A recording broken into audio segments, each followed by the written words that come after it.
आज आपण घरच्या घरी एकदम सोप्या पद्धतीने तूप कसं बनवायचं ते बघणार आहोत.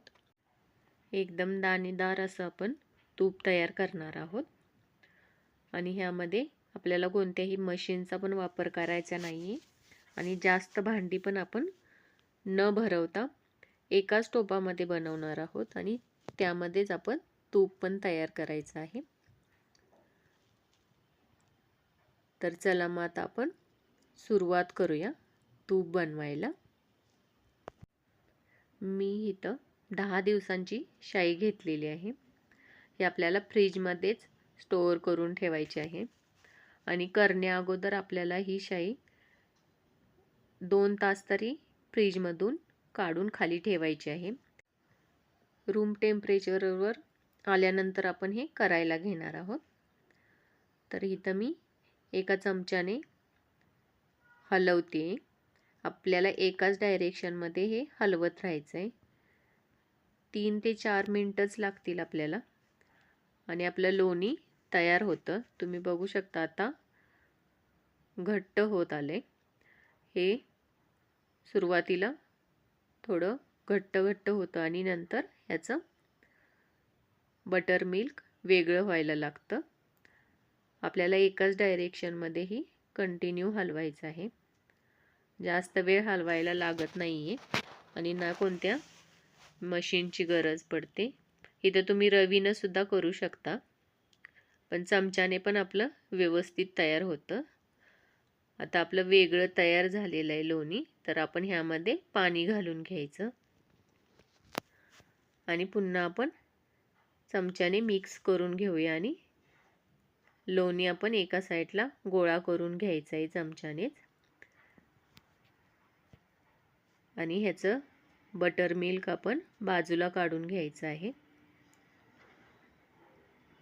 हे सुरुवातीला थोडं घट्ट असतं, तर आपण थोडंच पाणी घालून हे बाजूला काढून घेऊया, म्हणजे ह्याचा आपण नंतर यूज करू शकतो.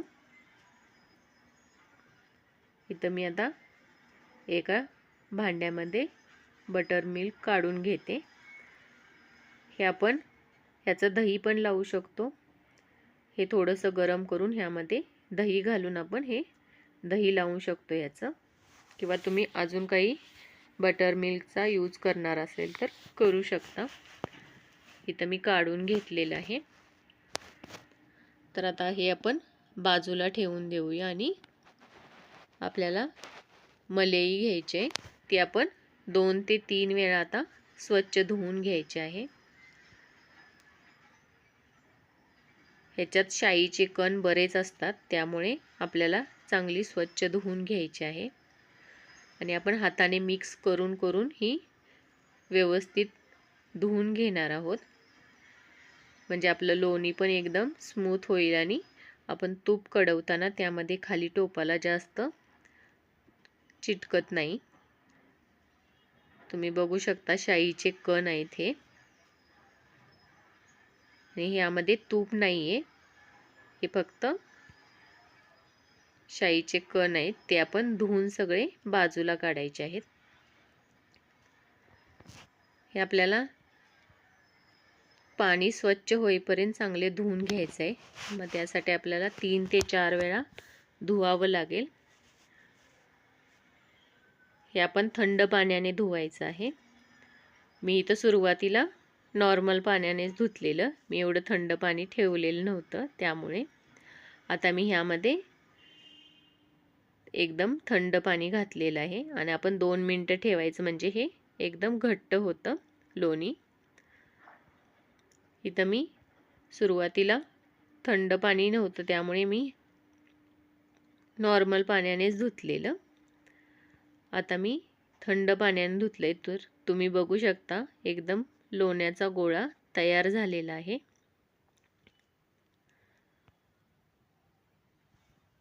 तुम्ही हे लोणी असं सुद्धा वापरू शकता.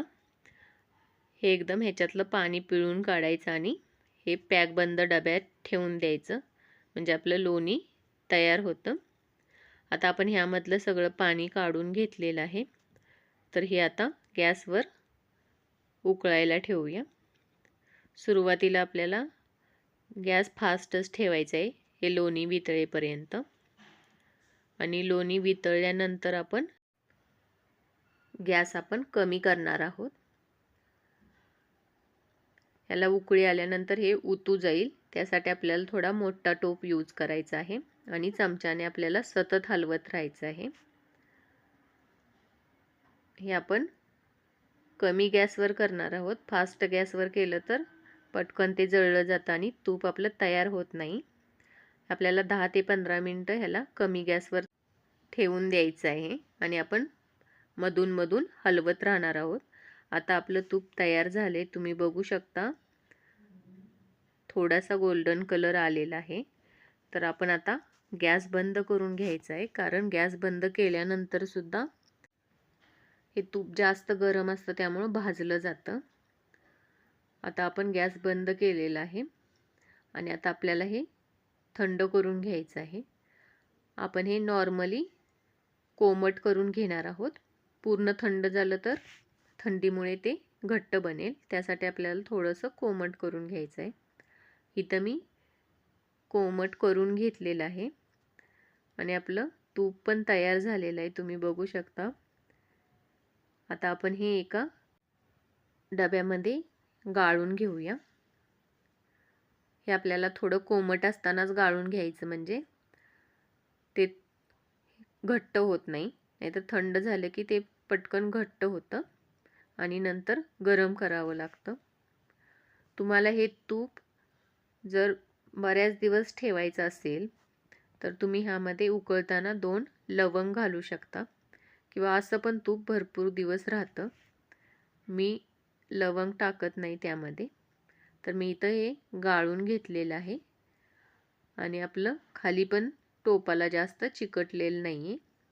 1 ते 1.5 चमचा आपलं खाली शाईचं तुकडे राहिलेले आहेत. ते आपण स्वच्छ धुतल्यामुळे जास्त खाली राहिलेलं नाही आहे. आपण हे थोडं थंड करून बघूया.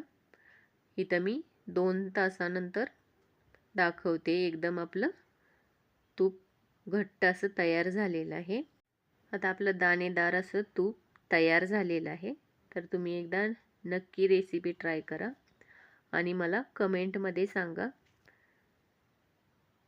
आणि माझ्या चॅनलवर नवीन असाल तर सबस्क्राईब करा. थँक्यू.